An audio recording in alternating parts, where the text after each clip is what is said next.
인생 역전 수술이라는 게 있다죠? 네, 그렇습니다. 인생 역전 수술, 꿈의 수술이라는 말 혹시 들어보셨습니까? 이 양악 수술을 다르게 부르는 말인데요. 이 수술을 하고 나면 180도 다른 사람이 된다고 해서 붙은 별명이라고 합니다.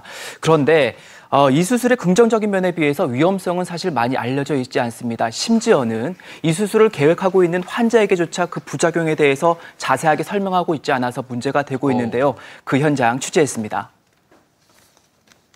미녀 스타들의 공통점은 바로 V라인 얼굴.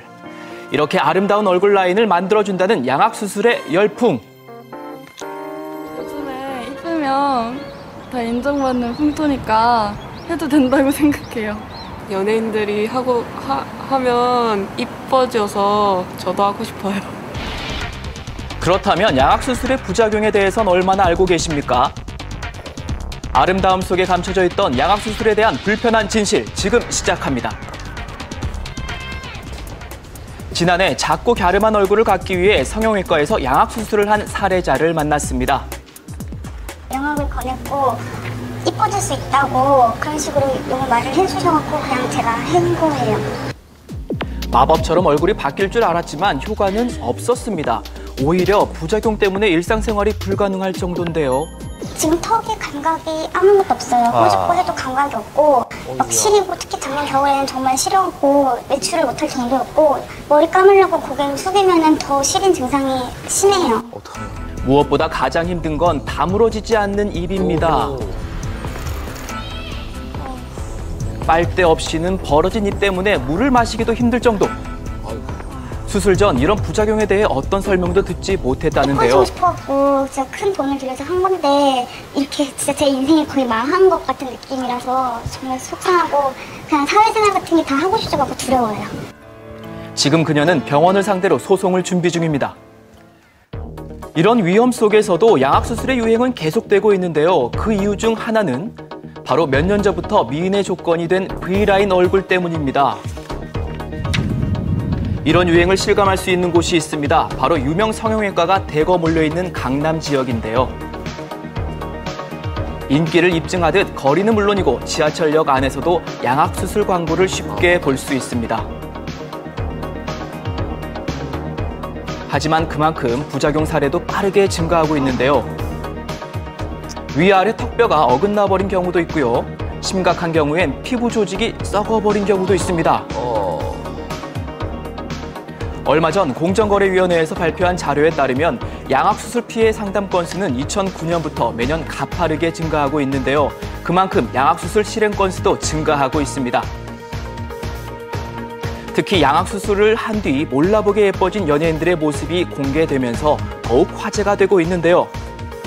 사람들은 양악 수술에 대해 어떻게 생각할까요? 처럼 너무 고치지만 않는다면 적당히 하면 괜찮다고 생각해요.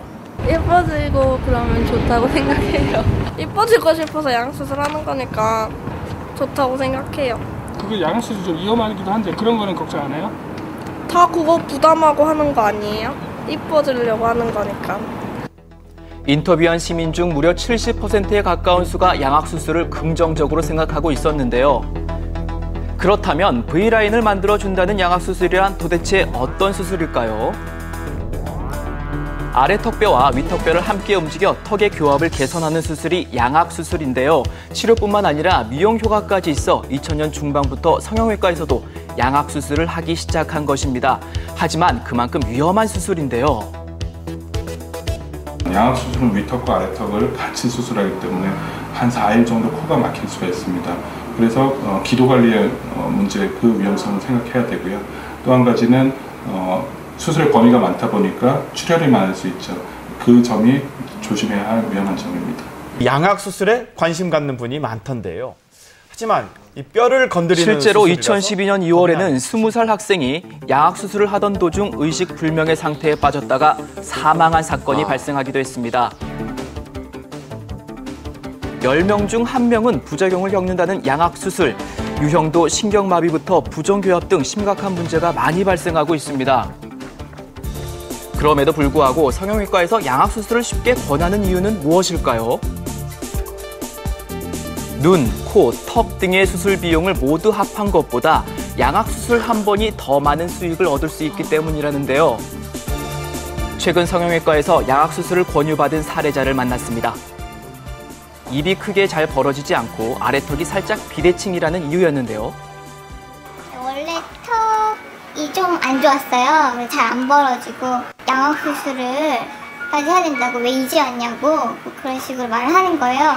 양악 수술 굉장히 위험하고 큰 수술로 알고 있는데 그걸 해야 된다고 하니까 굉장히 놀랬고 겁도 나고요.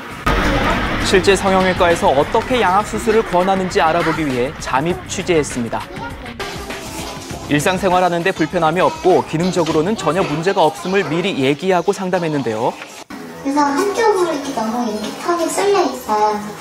사진 찍으면 바보같이 나오는데 음식을 씹으시는 데 불편함이 없어 보이는데 살짝 늦어도 오른쪽 이목이 더 많이 보이죠. 왜냐면 윈디가 더 내려갔기 때문에 그래요. 이런 양악이 필요한 그렇지 않아요. 입술로 교정도 하고 하려면 양악은 교정이 꼭 필요한 수술이세요. 그러면 쌍꺼풀 뚫고 수술도 아니고 윤곽도 아니고 양악 수술밖에 없어요. 지금 이걸 해주는 거예요. 이번엔 다른 성형외과를 찾아갔습니다. 어떤 대답을 들을 수 있을까요? 양악 수술이라는 분들의 수술을 자가적 수술했을 때 모습이에요. 좋아지긴 했지만 뭔가 부족해요.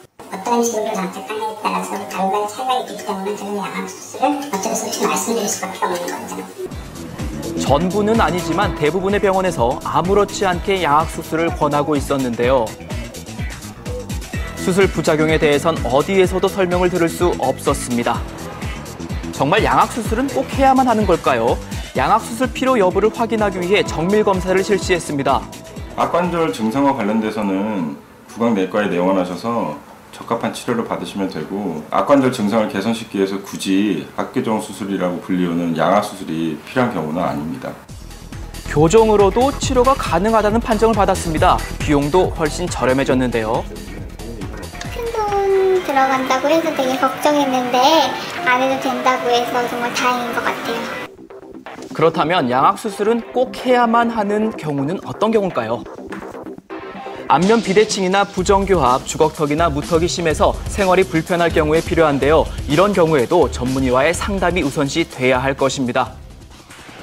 아름다워지고 싶은 욕망이 만들어낸 미적 기준, 그리고 그 기준을 쫓는 사람의 마음을 돈벌이로 이용하는 일부 병원의 행태. 하지만 양악 수술은 인생을 바꿔주는 마법도 기적도 될 수 없다는 점 꼭 기억하시기 바랍니다.